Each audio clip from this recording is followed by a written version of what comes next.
Hello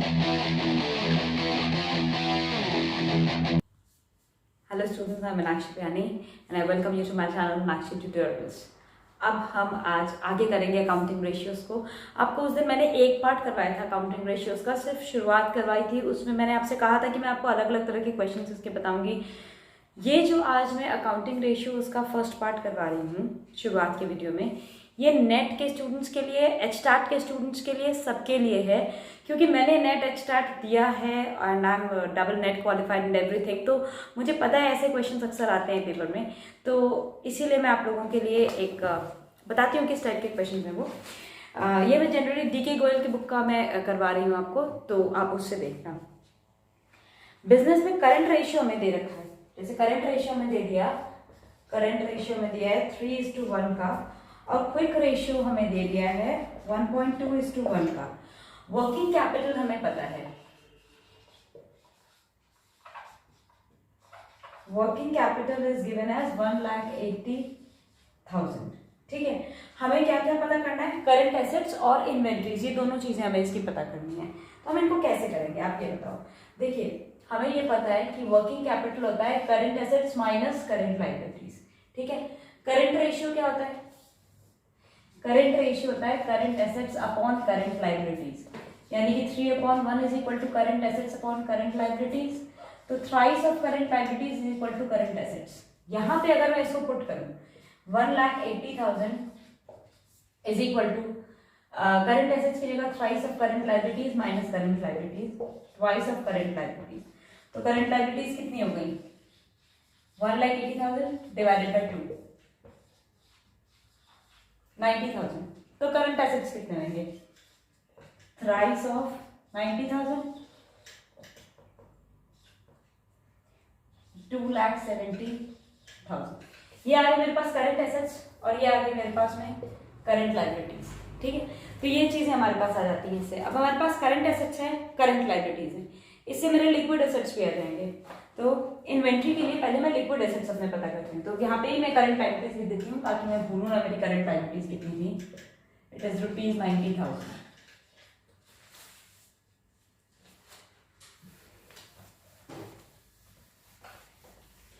अब जो हमें क्विक रेशियो दे रखा है उससे हम आगे बढ़ते हैं। क्विक रेशियो 1.2:1, हमने क्या पढ़ा था? क्विक रेशियो होते हैं लिक्विड एसेट्स अपॉन में करंट लायबिलिटीज। तो 1.2/1 is equal to liquid assets upon में 90,000। तो लिक्विड एसेट्स क्या हो गए? 1.2 इंटू 90,000। ये डेसिमल लगा के नीचे टाइप कर सकते हैं, 12,908। तो ये आ गए 1,08,000 के मेरे पास लिक्विड एसेट्स।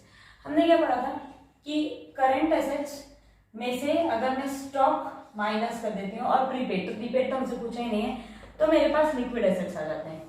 यानी कि 1,08,000 मेरे पास लिक्विड एसेट्स हैं, यानी कि अगर मैं करंट एसेट्स में से लिक्विड एसेट्स माइनस करूंगी तो स्टॉक आ जाएंगे, यानी कि 2,70,000 माइनस 1,08,000, ये आ गए मेरे पास लिक्विड एसेट्स। यानी कि मेरे पास लिक्विड एसेट्स यानी कि मेरा क्या आ गया? स्टॉक। तो मेरे पास स्टॉक कितने के आ गए? स्टॉक आ जाते हैं 1,62,000 के। तो ये थे मेरे पास करंट एसेट्स, करंट लायबिलिटीज और स्टॉक, सब कुछ आ गया इसके साथ में, मेरे साथ में। तो यही चीज मैं आपको बता रही कि इस टाइप के क्वेश्चंस आते हैं and they are actually very important, क्योंकि इस टाइप के जब क्वेश्चंस आते हैं तो हम कंफ्यूज हो जाते हैं इनको कैसे शुरू करें, कहाँ से शुरू करें। इसीलिए मैंने कहा जैसे मेरे पास जो इन्फॉर्मेशन थी वहां से शुरू किया, उससे मैंने करंट एसेट्स निकाले, करंट लायबिलिटीज निकाल के आपको बताई कि वो हम कैसे निकालेंगे। उसके बेसिस पे फिर मैंने आपको लिक्विड एसेट्स निकाल के दिखाए, लिक्विड एसेट्स की हेल्प से हम कैसे स्टॉक निकालेंगे। प्रीपेड पूछता तो वो भी निकल सकते थे, सम ऑफ स्टॉक एंड प्रीपेड बोलता, तो ये जो लिक्विड एसेट्स हैं इसमें से ये जो स्टॉक और प्रीपेड दो चीजें आती हैं यहाँ पे, तो वो वैसे निकल जाते। तो अलग अलग कंडीशंस हो सकती हैं इनकी। एक कंडीशन और आती है, वो भी मैं आपको इसमें बताती हूँ, और उसके बाद फिर मैं आपको आज सॉल्वेंसी रेशियो भी करवाऊंगी इसके साथ ही। जैसे एक इन्होंने हमें दे रखा था कि करंट एसेट्स हमें दे रखे हैं 29,745, करंट रेशियो दे रखा है। ठीक है, और इन्वेंट्रीज भी दे रखा है। तो लिक्विड रेशियो निकालना है, इट इज क्वाइट सिंपल। हम पहले करंट एसेट्स निकालेंगे इससे। जैसे हमें कितना दे रखा था? हमें दे रखा है करंट एसेट्स हमें दे रखा है 2,9745। ठीक है, और करंट रेशियो भी हमें दे रखा है 1.5:1 का, और स्टॉक दे रखा है हमें यहाँ पे, स्टॉक इन्होंने दिया 8827, ये मेरा क्वेश्चन है, ठीक है। हमें पता करना है लिक्विड रेशियो, और जैसा मैंने आपसे कहा था आप इस पर कमेंट भी करोगे, तो मैं एक ये क्वेश्चन आपको पूरा करके दिखाती हूँ, इसके साथ इसको कमेंट भी बताती हूँ कि आप इसमें कैसे कमेंट करोगे इसके ऊपर में, क्योंकि कमेंट नहीं करोगे तो उसके मार्क्स कट जाते हैं। और मैं बुक का तरीका नहीं देखती हूँ, क्योंकि देखिए क्या होता है कि हमारे दिमाग में जो पेपर में क्लिक करेगा हमारे लिए वही काम आएगा। So again current ratio, current assets upon में current liabilities, 1.5/1 is equal to 29745 divided by current liabilities, तो करंट लायबिलिटीज हो जाएगा 29745 डिवाइडेड बाय 1.5, तो ये आ जाता है 19830, ठीक है। 19830 में अगर मैं स्टॉक माइनस कर देती हूँ तो लिक्विड एसेट्स आ जाते हैं, तो 19830 माइनस 8827, ये आ गया मेरे पास में करंट एसेट्स में से, ये मेरे करंट लायबिलिटीज आई, सॉरी करंट एसेट्स में से अगर मैं माइनस करूंगी तो मेरे पास स्टॉक आएगा। करंट एसेट्स 29745 थे, तो स्टॉक कितना हो जाएगा 29745 माइनस 8827, जो कि मेरे पास आ रहा है 20918, ठीक, ये आ गया मेरे पास। अब इसका मतलब लिक्विड रेशियो कितना हो गया, लिक्विड एसेट्स अपॉन में current liabilities which is equals to 20918 upon current liabilities मेरे पास आएंगी 19830। इसको मैं सॉल्व कर रही हूँ तो आ रहा है 1.05:1, जबकि आइडियल रेशियो 1:1 होता है। तो हम इसमें क्या लिखेंगे कि short term financial position of the enterprise is satisfactory. I am writing the statement, तो मैं यहाँ पे ये लिखूंगी इनके लिए कि लिक्विड एसेट्स हमारी शॉर्ट टर्म फाइनेंशियल पोजीशन को शो करते हैं, ठीक है। ये मेरा हो गया liquid ratio, sorry liquid ratio यही लिख देती हूँ। तो हम कमेंट ये करेंगे इसमें, the short term financial position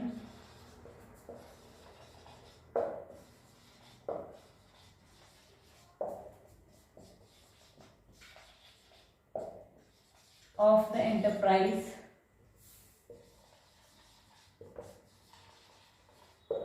is satisfactory।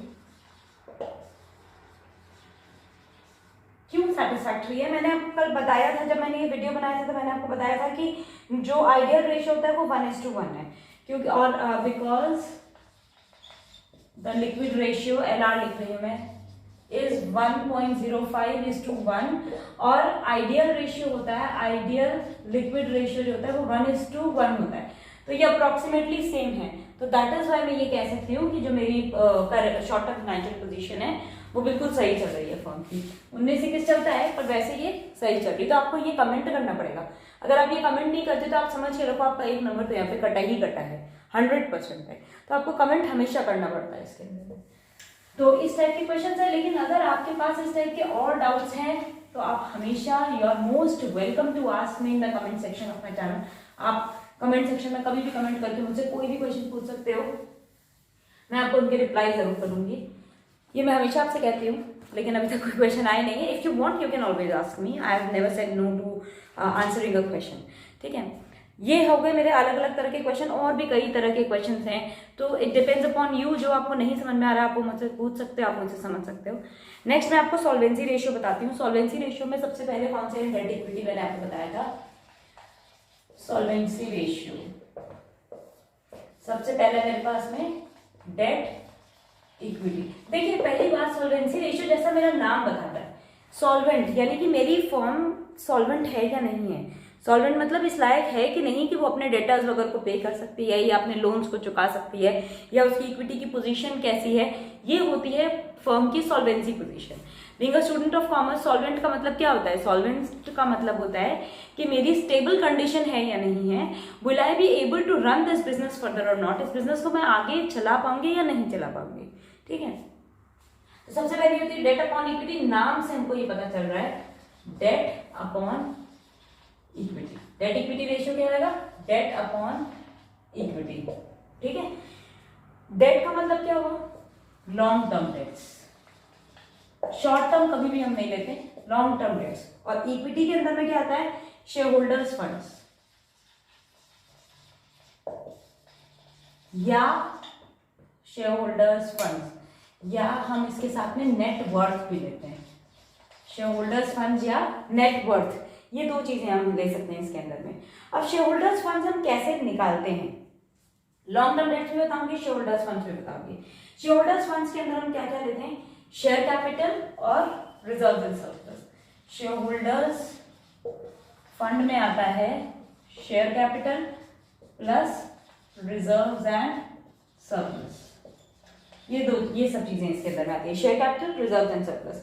Share capital के अंदर में क्या आता है, इक्विटी और preference, equity and preference share capital. और रिजर्व एंड सरप्लस के अंदर में क्या आता है, रिजर्व एंड सरप्लस में आता है मेरा कैपिटल रिजर्व और मेरा सिक्योरिटीज प्रीमियम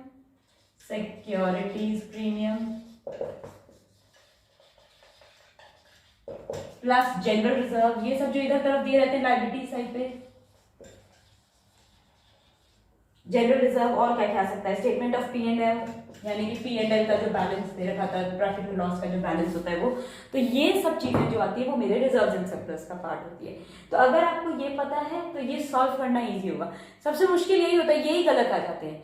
अगर ये सही भी आएगा तो आपका क्वेश्चन कैसे सही होगा, ठीक है। तो ये चीजें आती हैं इसके अंदर में। और ये रेशियो जो होता है डेट इक्विटी रेशियो, हम 2:1 इसका जो होता है, हम 2:1 को इसका आइडियल मान के चलते हैं कि अगर 2:1 है तो ठीक रहेगा। डेट मतलब सारे लॉन्ग टर्म डेट्स जितने आपके, शॉर्ट टर्म बिल्कुल नहीं लेंगे। लॉन्ग टर्म डेट्स वो होते हैं जो 1 साल से ज्यादा के बाद हमें जिनको पे करना है, जैसे लॉन्ग टर्म लोन्स हो गए, डिबेंचर्स हो गए। डिबेंचर्स को भी हम डेट्स का पार्ट लेते हैं, बट ठीक है हम इसमें नहीं लेंगे। तो लॉन्ग टर्म बोरिंग्स जो है, हमें या तो क्वेश्चन में डायरेक्ट लॉन्ग टर्म बोरिंग्स दे रखी हैं, या लॉन्ग टर्म लोन्स और जो नॉन करेंट के अंदर में दे रखे हैं उनको देखेंगे और उससे हम निकालेंगे। अलग अलग तरह के जैसे जैसे क्वेश्चन आएंगे हम उनको कंसिडर करेंगे, उनको हम डील करेंगे। जैसे आपको एक क्वेश्चन दिखाती हूँ, ठीक है, मैं आपको क्वेश्चन दिखा रही हूँ, आप उसको पॉज करके इसको देख सकते हो जब भी चाहो तो। ये देखिए ये क्वेश्चन है, इवन तो इसका सोल्यूशन दे रखा है, बट आप ये देखो यहाँ पे, ये आपका क्वेश्चन है। अब इसके अंदर आप ध्यान से देखो, securities premium reserve, reserve and surplus, loan from industrial finance corporation 8% है, 9% बॉन्ड्स है। तो लॉन्ग टर्म के अंदर में क्या क्या जाएगा, लोन फ्रॉम इंडस्ट्रियल फाइनेंस और 9% बॉन्ड्स और लॉन्ग टर्म प्रोविजंस, ये तीनों चीजें लॉन्ग टर्म की हैं, तो ये सब इसके अंदर में जाएंगी। लॉन्ग टर्म प्रोविजंस अलग से यहाँ पे दे रखा है, ठीक है। शॉर्ट टर्म बोरिंग्स और ट्रेड पेबल्स और ये सब शॉर्ट टर्म के हैं, ये नहीं जाते हैं। Long term provisions, long term industrial finance corporation और 9% बॉन्ड्स, ये सब इसके अंदर में जाएंगे। और शेयर होल्डर्स फंड में हमें दे रखा है share capital, securities premium reserve और रिजर्व एंड सरप्लस। तो हम सिक्योरिटीज प्रीमियम रिजर्व नहीं लेंगे, हम लेंगे शेयर कैपिटल और रिजर्व एंड सरप्लस। मैंने जो बताया था सिक्योरिटीज प्रीमियम नहीं लिखा है, शेयर कैपिटल और रिजर्व एंड सरप्लस, ये दो चीजें मिलाएंगे तो आपका शेयर होल्डर्स फंड्स जाएगा। So this is how we do it. इन दोनों को प्लस करके और डिवाइड कर देंगे, हमारा रेशियो आ जाएगा 1.2:1। अगर मान लीजिए 1.2:1 आता है, इसका मतलब हमारी फाइनेंशियल पोजीशन इतनी साउंड नहीं है, हमको ये कमेंट करके लिखना पड़ता है, ठीक। अच्छा, एक और क्वेश्चन मैं आपको दिखाती हूँ। इन्होंने ना हमें क्या क्या दिया था, डेट इक्विटी निकालना है, हमें क्या क्या दे रखा है पहले मैं आपको वो बताती हूँ। उसके अंदर में क्वेश्चन के अंदर में हमें सिर्फ 3 चीजें दी है इन्होंने कि टोटल एसेट्स हमें दे दिया है इन्होंने 8,10,000 का, ठीक है। टोटल एसेट्स इन्होंने दे दिया, टोटल डेट्स दे दिए, टोटल डेट्स इन्होंने हमें दिए हैं, वो दिए हैं 2,60,000 के, और हमें करंट लायबिलिटीज दे दी हैं 40,000। तो डेट मतलब लॉन्ग टर्म डेट्स होते हैं। अगर मैं टोटल डेट्स में से और टोटल एसेट्स में से, जैसे मेरे पास जितने दे रखे हैं, टोटल डेट्स में से करंट लायबिलिटीज को अगर माइनस कर देती हूँ, total debts minus current liabilities, तो ये मेरे अपने आप लॉन्ग टर्म डेट्स आ जाएंगे।